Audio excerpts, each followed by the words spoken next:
Greetings and good day. Welcome to Inner Light Ministries weekly virtual offering. I'm Reverend Deborah Johnson, Rev D. Always pleased to be spending this time together. We're going to be focusing today on giving up and showing up with our best. I'm going to just take a deep breath. And I invite you to just move into a place of pure presence. Just go inside for a moment. Don't even just listen with your ears.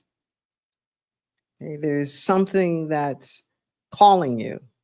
There's something that's propelled you to even be here at this moment. Out of all the places that you can be in the world, you're here right now. And I know that's no accident. So we cultivate our consciousness to be available for anything and everything that needs to come through today. So I remind us of our purpose statement to give our time together a greater context. It'll appear on your screen. Inner Light is an open, diverse, inclusive community of individuals and organizations dedicated to spiritual transformation. We provide tools for activating higher possibilities by applying universal spiritual principles to all circumstances. Our aim is personal and global healing through the omni-faith energy of love and the revealing of our own inner light. Promoting life's sacred interconnectedness, we embody spiritual oneness, appreciate individualized expressions, and honor all paths that lead to spiritual justice, spiritual truth, justice, and ecological regeneration. Yeah, so just breathe that in for a moment.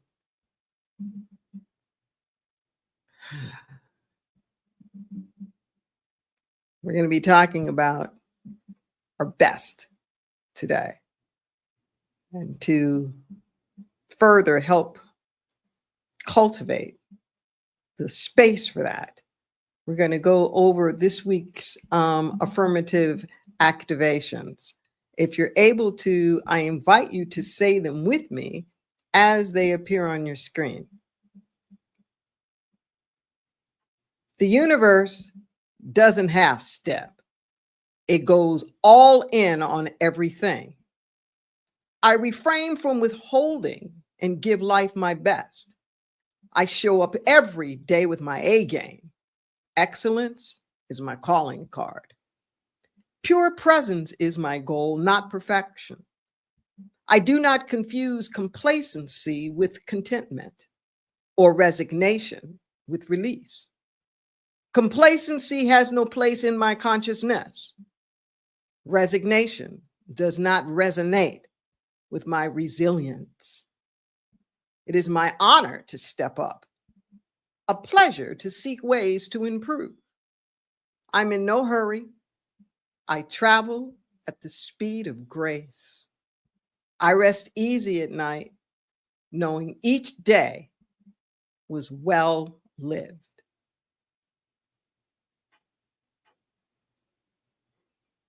Just breathe that in.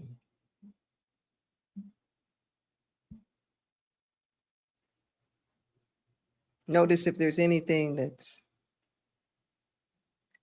calling out to you.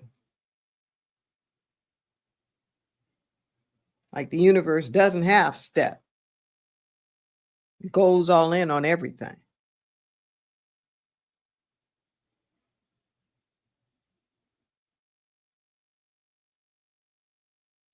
Maybe it's pure present is my goal, not perfection.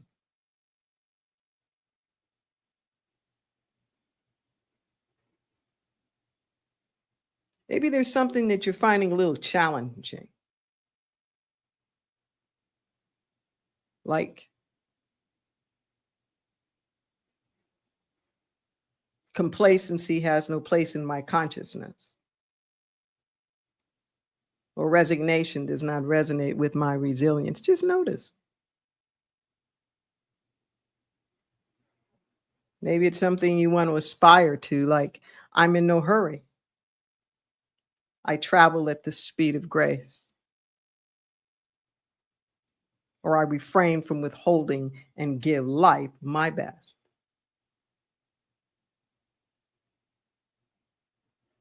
See, each and every statement here is powerful.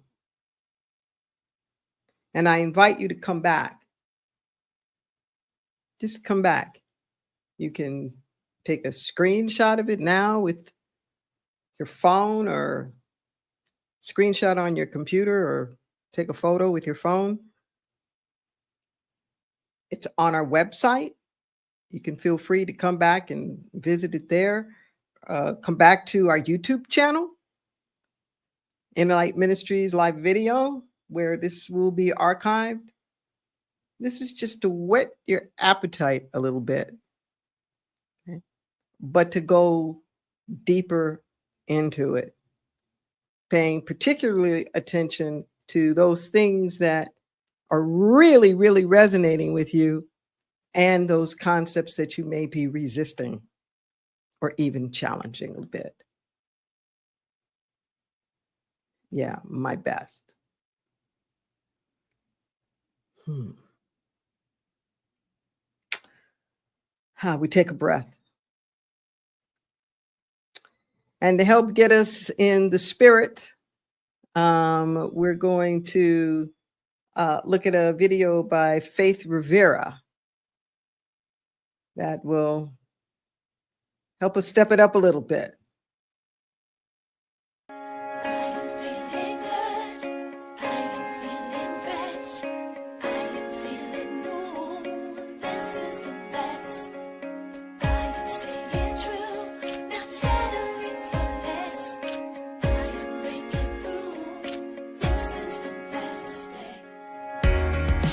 Tell no lies.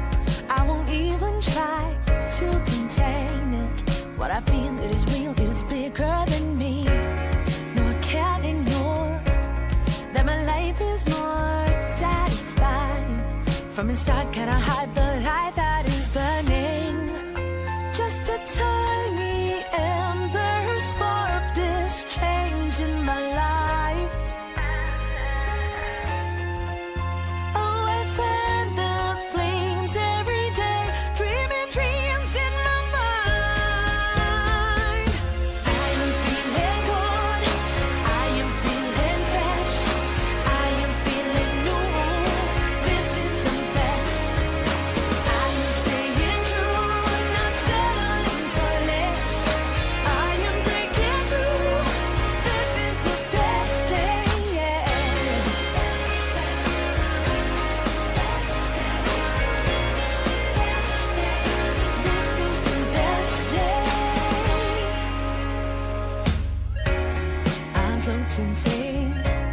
Life can carry me gently forward to the next perfect step. No rush or no hurry. I am happy here where the sky is clear. Just be now in the flow, letting go. I'm milking this moment.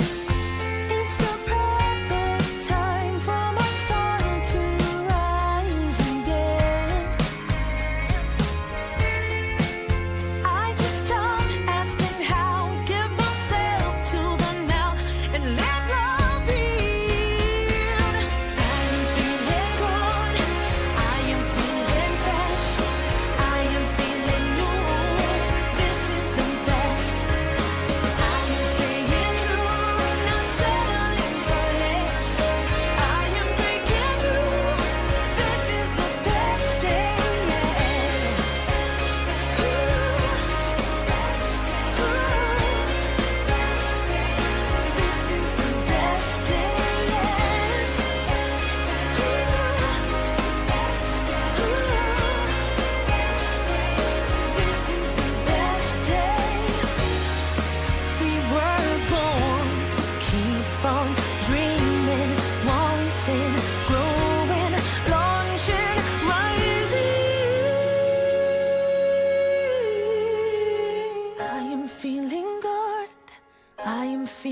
fresh. I am feeling new. This is the best. I am staying true, not settling for less. I am breaking through. This is the best thing yet.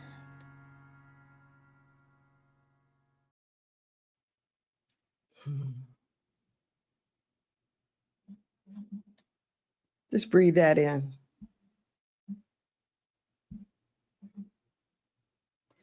We're talking this day about my best. And if you're looking at this in real time, it's airing on August 24th, 2025. And if my mom were alive, this would indeed be her 100th birthday. So happy birthday, Mom. And I dedicate this particular message to her memory.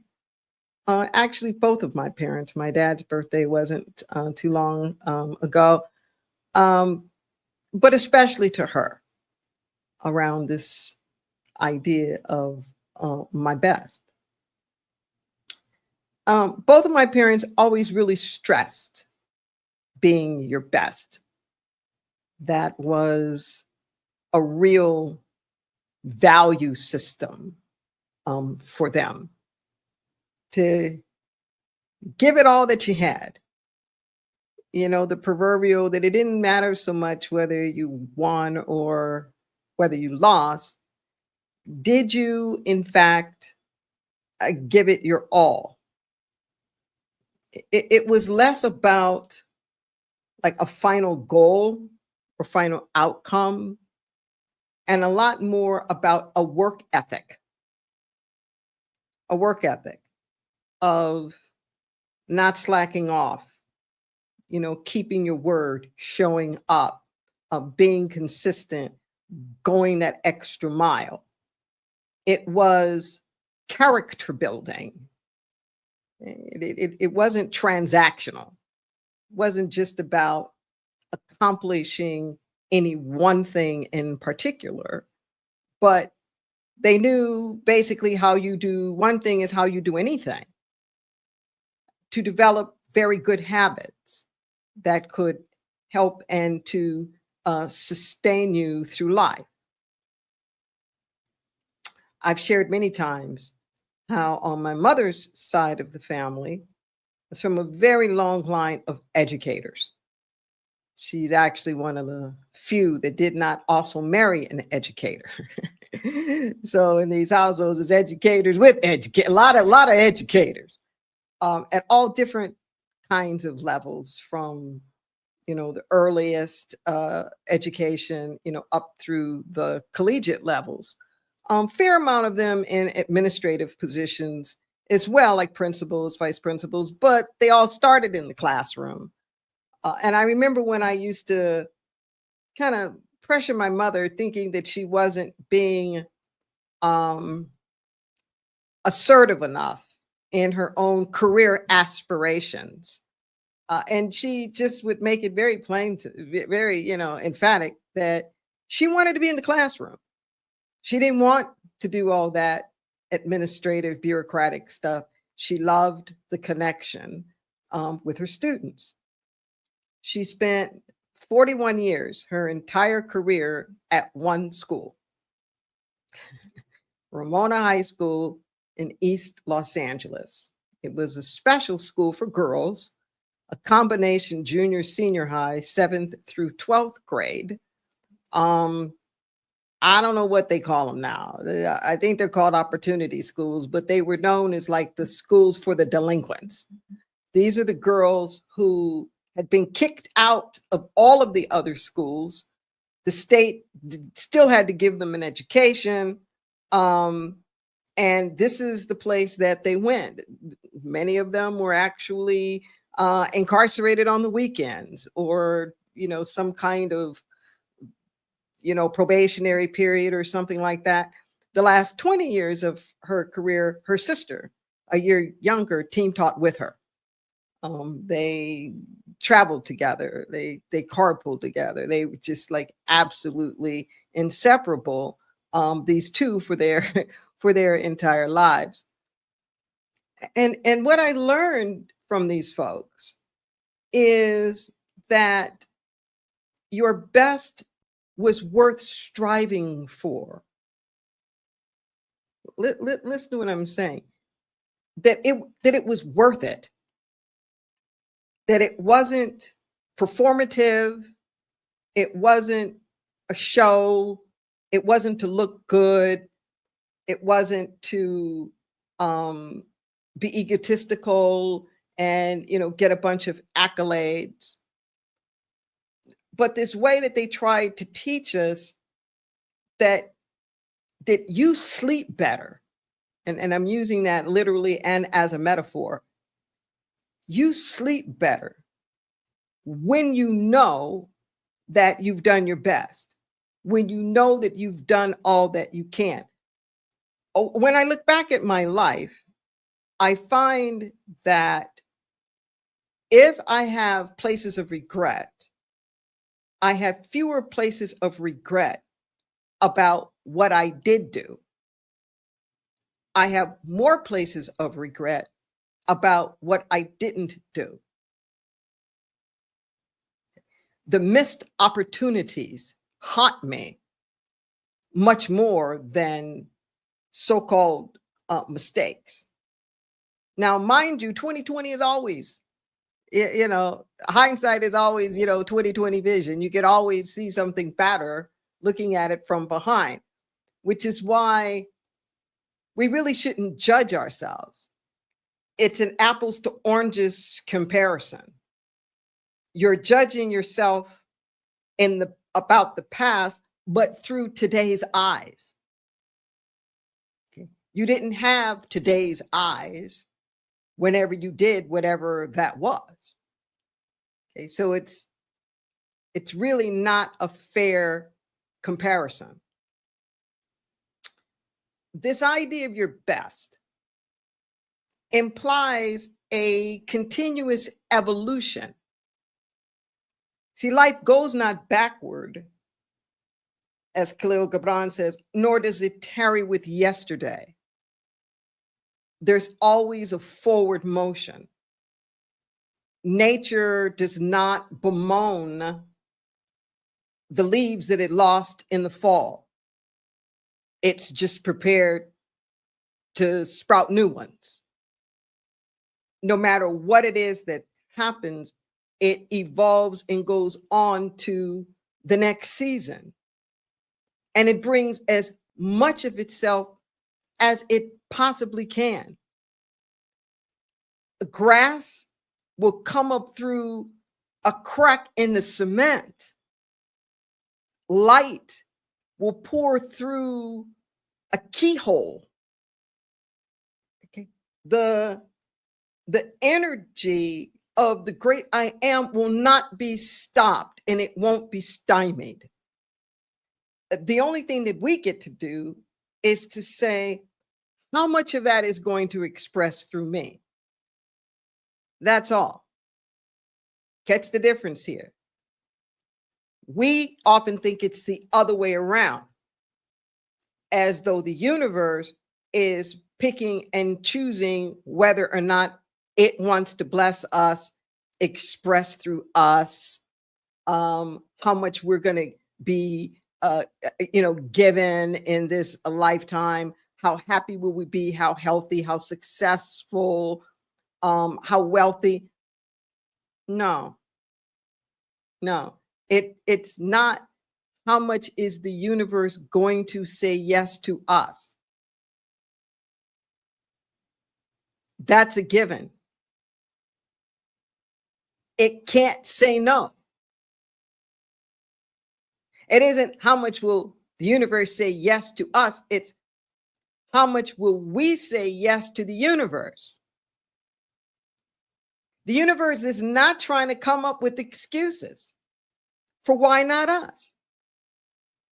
The universe isn't out there talking about how much we've had in the past and blew it, how old we are,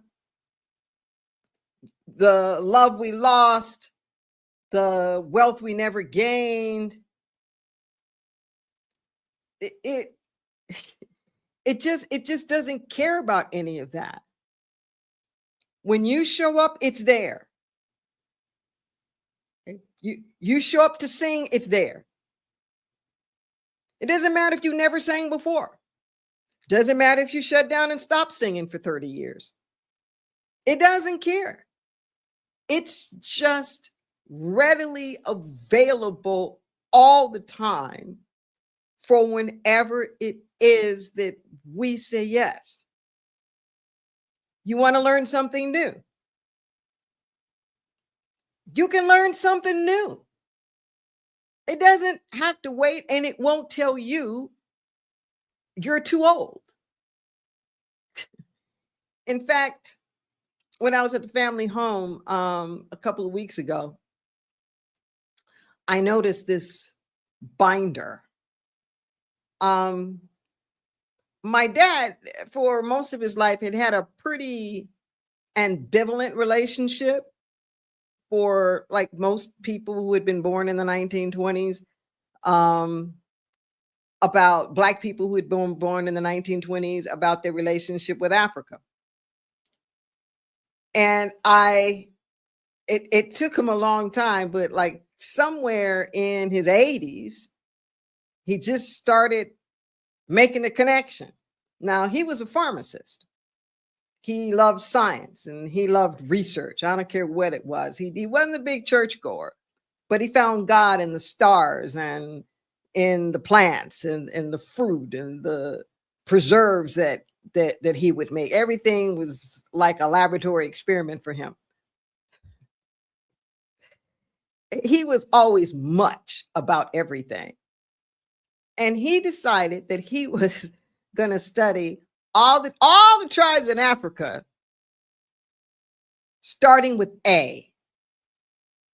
And he literally had all of these huge 3-ring binders, those like big suckers, just filled with printouts. I can't tell you how much ink I bought that man, because he was just learning the computer, but he really didn't like the computer.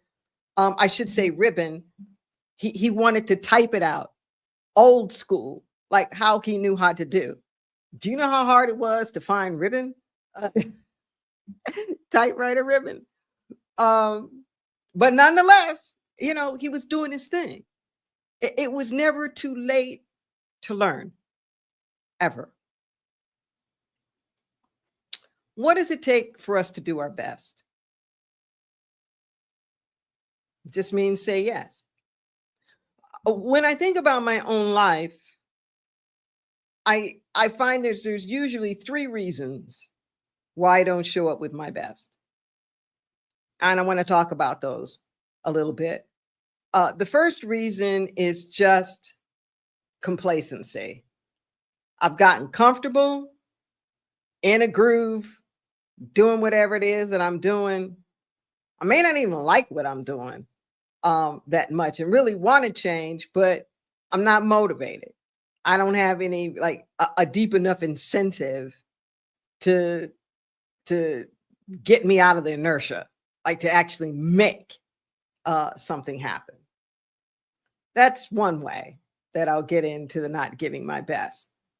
The other, it may sound petty, but I'll go there. It's sort of a rationing out of how much does this situation call for?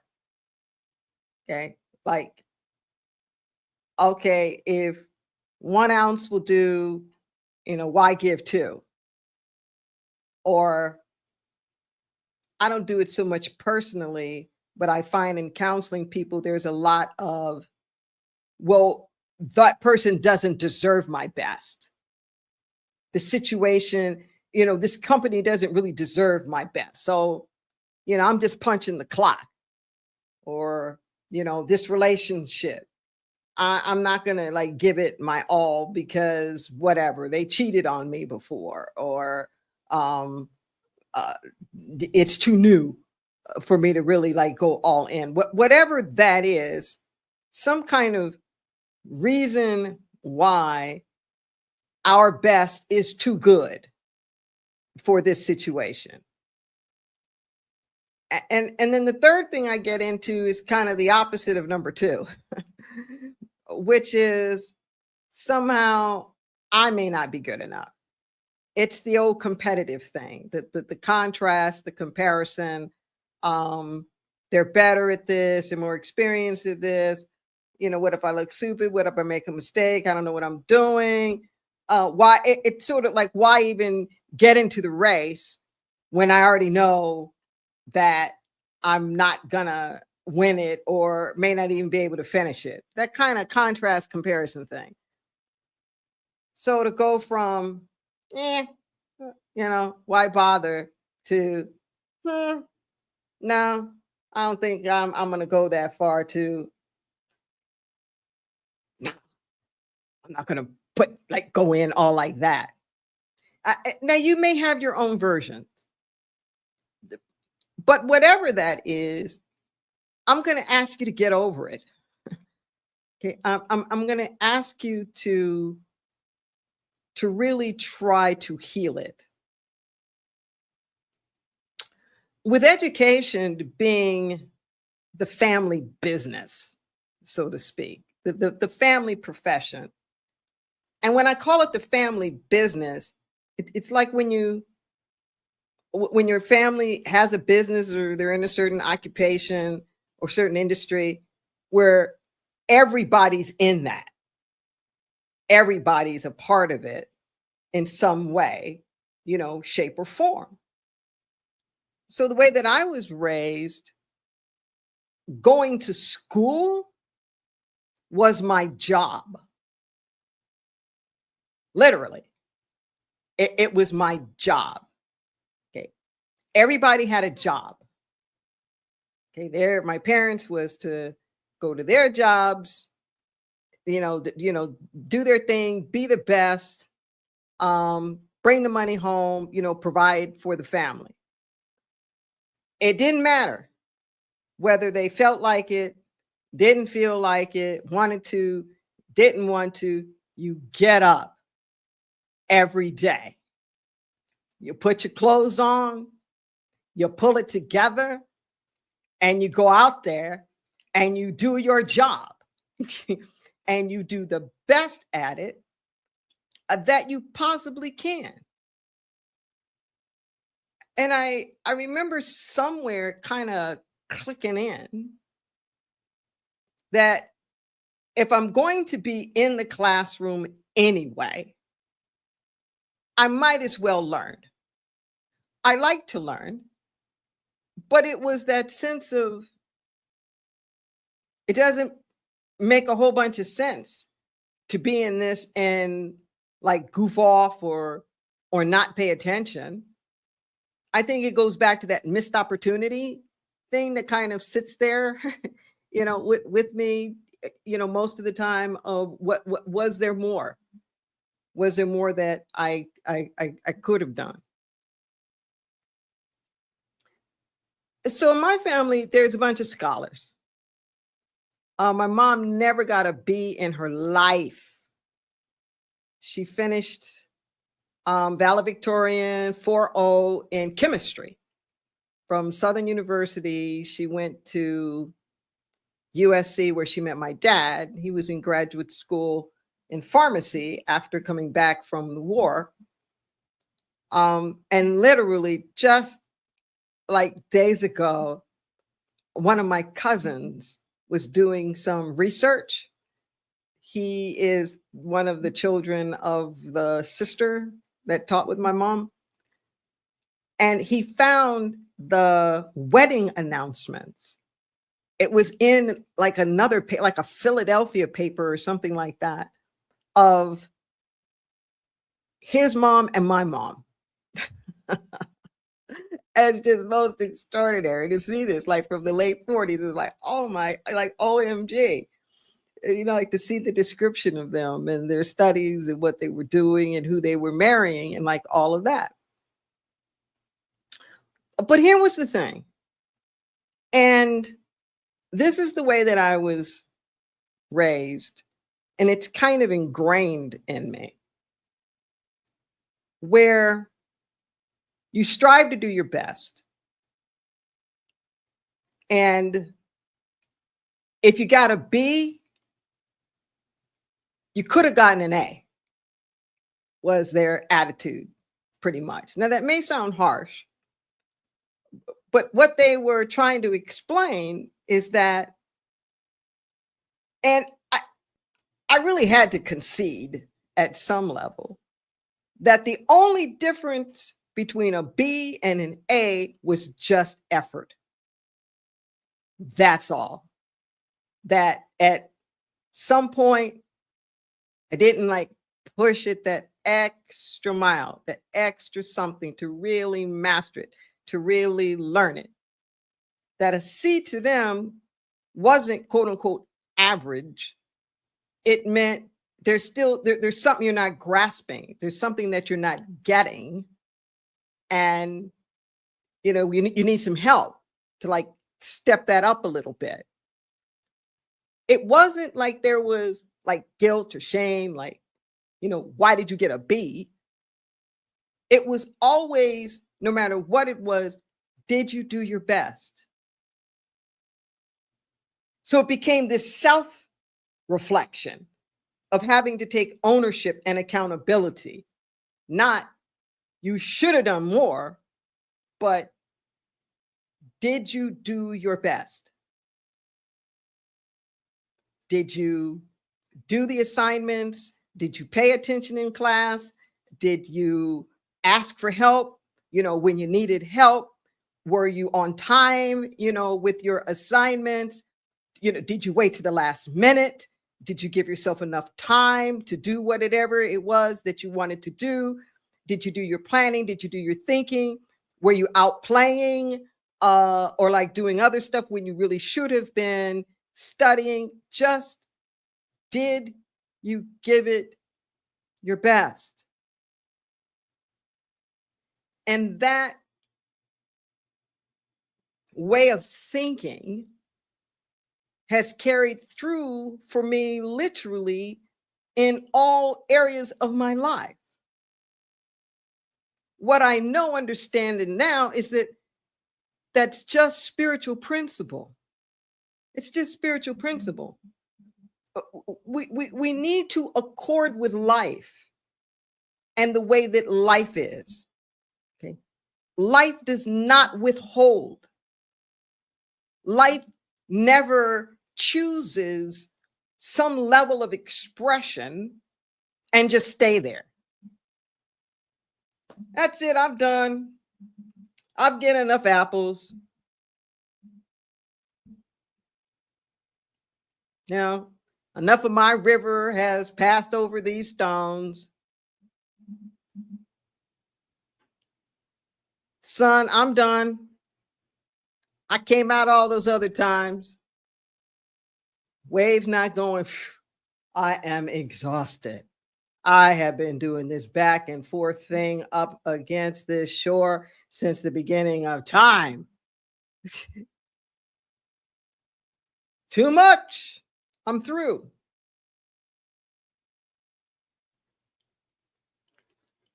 Life just doesn't do that. It doesn't pick a spot and say, that's it. I'm not growing. I'm not learning. I'm not changing. It doesn't do that. Life isn't withholding anything. You don't find any place where life is retracting or somehow being less of itself deliberately because of something external that some other creature, some other something has done. No. Life just keeps being life. Dog doesn't try to be less of a dog. The rose isn't trying to be less of a rose. Nothing's withholding. Now, there might be circumstances or conditions that make things diminish, because of like global warming or like all these other things that are like forcing changes. But even at every stage, nature is still trying to be the most that it can be. It's not withholding in anticipation of next year's disasters. It's not saying, well, the roses aren't going, well, I'm not going to bloom this year because, there's just going to be a tidal wave next year and all my roses are going to be washed away. So why bother to bloom this year? It's not doing that. That's not the way that life is. Life's not contrasting and comparing itself. The cactus isn't going, oh, well, that rose is just so fragrant and beautiful. And I'm just over here thick and scaly and spiky and thorny. Nah. The world doesn't need more cactus. I'll just leave it. I'll just leave the plant world to the roses. They can have it. I'll never measure up. Life's not doing that. Okay, the weed isn't going, whoa, that's a redwood. What do I matter that I'm this little weed down here? The ants aren't concerned about all these giants walking the land. They're just busy being ants. This is what life is calling us to be. The universe doesn't want you anything other than what you are. Okay?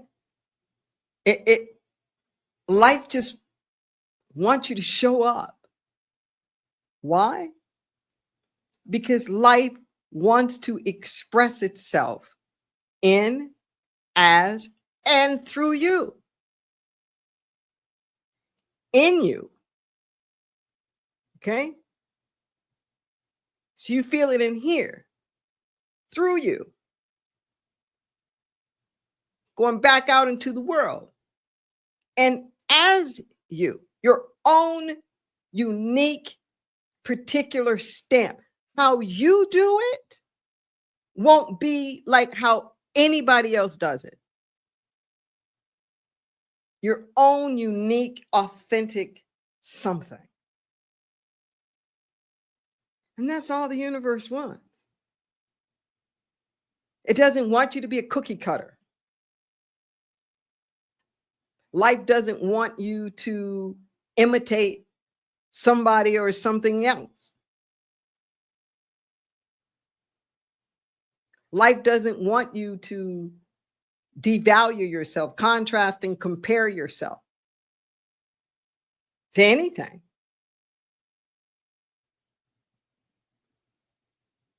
Life just wants your yes. That's all.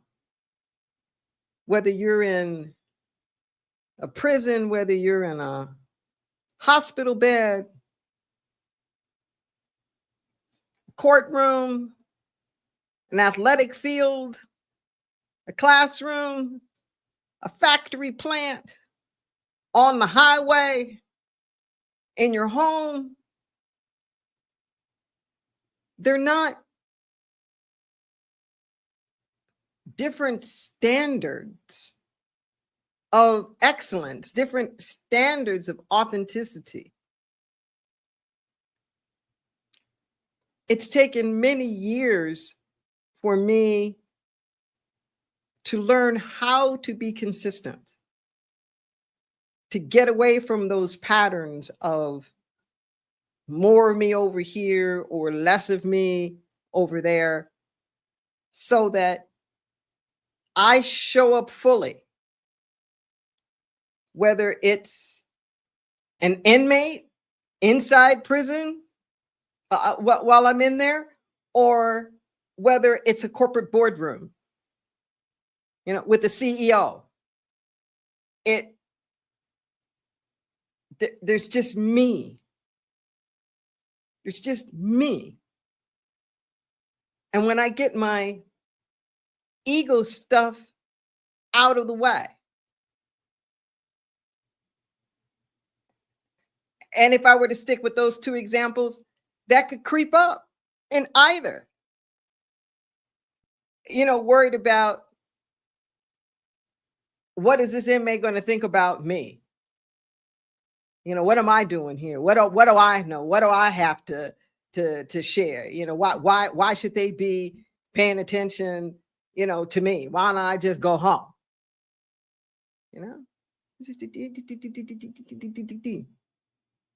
I could have something similar about like the corporate stuff. Well, why me? Why should they be listening to me? Why should they be taking, my recommendations? Because there's these other people and this other and this other, and it's.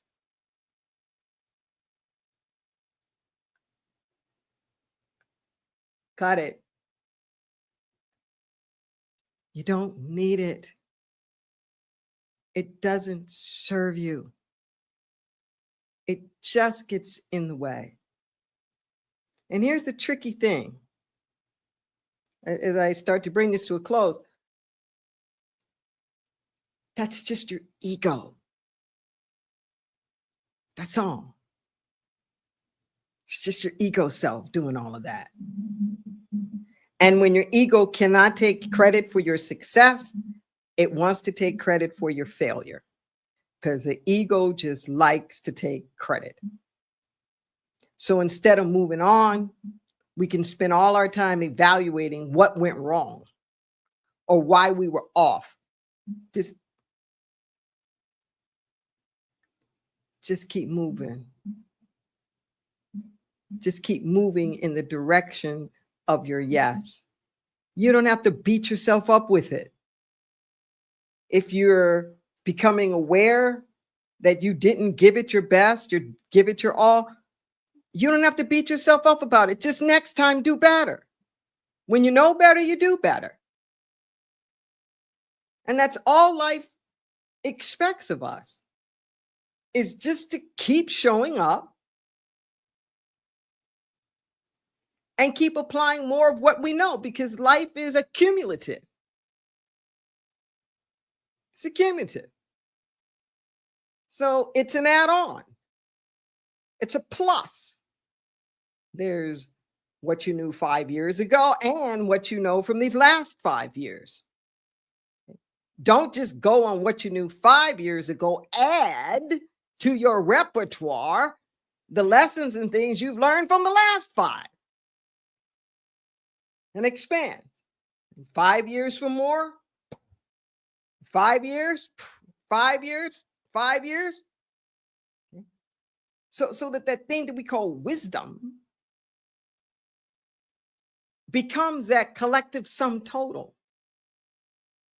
It's not the knowledge from any one particular point in time. It's the synthesis of our capacity to integrate it all. And I contend that we are our best at that point of integration. That's when we are our best. What I really learned from my mom and her sister is that best is in everyone. They did not give up. Nobody was a throwaway. They understood how everything was just a narrative. They were remedial math teachers. Before they could teach these girls math, they had to deal with all of their psychological blockages. They had to break through all of that negativity that they had been telling themselves about what they couldn't do. or how stupid they were, or how their lives weren't going to amount to anything. That stuff that like shaped their lives, they had to find ways to like chisel through all of that. And I watched growing up how if you just make an investment, just make an investment in caring, that people grow, that people change, that people evolve, and that everybody can. Everybody can. All of a sudden, I'm thinking about this one story my mother shared once about this girl in her class, and the girl had on a new blouse that my mom thought was very attractive. So she complimented her on this blouse. And the girl said to my mom, she said, yes. She said, I paid for this one. She said, I stole the other one. She says, but I paid for this one. And her rationale is that she thought that for the money that she had paid for that one, it really was worth two. And I remember hearing that story and thinking,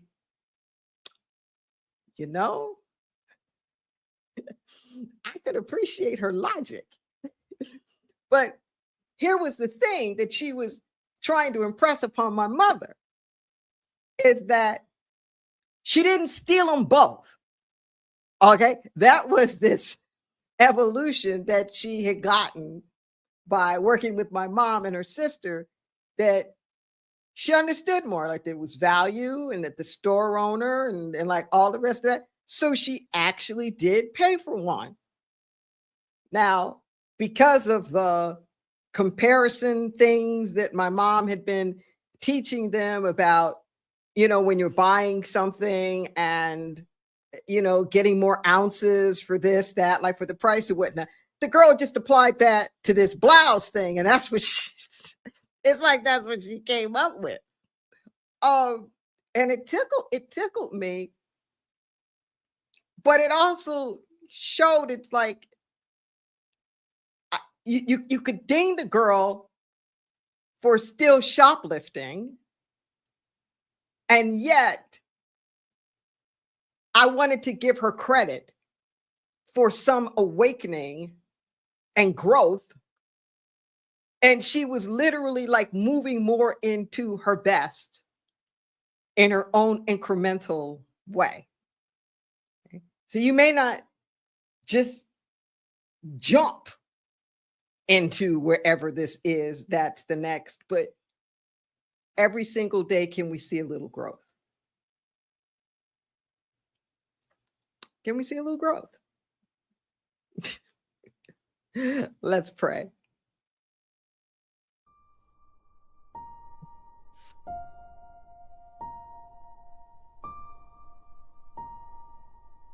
Turning within in this moment, we know that we live in a universe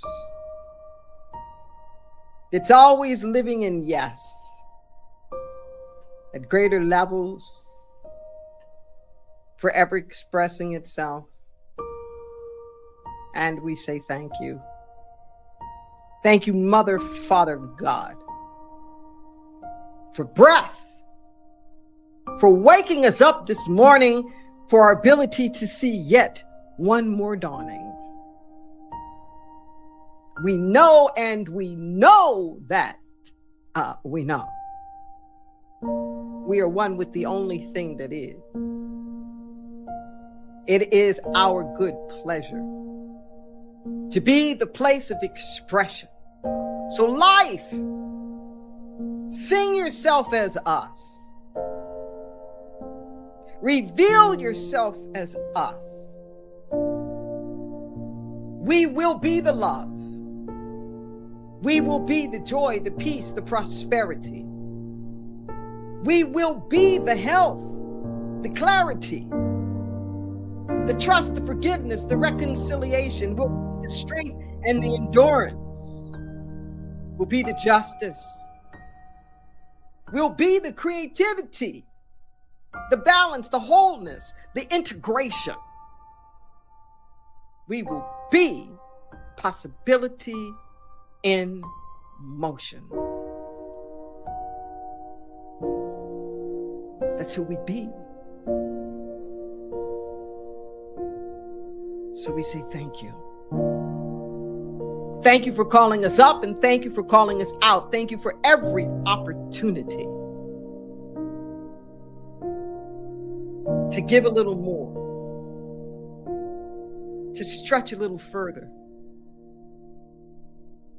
Thank you for taking the scales off our time-blinded eyes. Thank you for prying our hands off of things that we really need to release. Thank you for changing our stories that keep us stuck in ruts of repetitive motion. Thank you for keeping watch with us in the midnight hour, quelling our anxious thoughts. We pray in this moment for divine order and right action, for sufficiency everywhere, for this nation and all nations to stand up to their promise, to stand up to our promise of liberty and justice for all.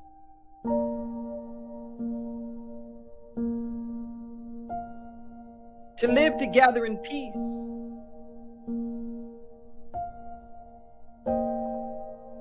To self-govern in fairness and justice. To respect each other's dignity. To care for one another so that none do without. To say yes to our individual and collective greater yet to be.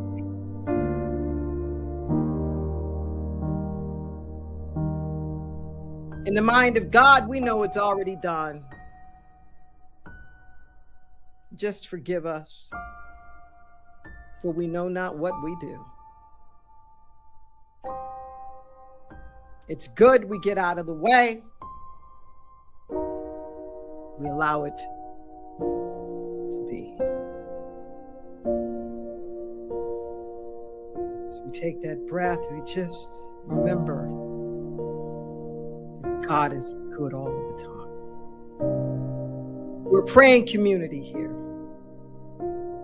You'll see scrolling across your screen are the ways in which you can reach us. You can give us a call at 831-465-9090, extension 254. You can send us an email at the number 4, the word prayer, at innerlightministries.com. Our prayer practitioners are there. They will get back to you with your own personalized prayer, nothing canned. Maybe there's something wonderful and you just want somebody to stand in agreement with you for its divine right unfoldment. So be it. So be it.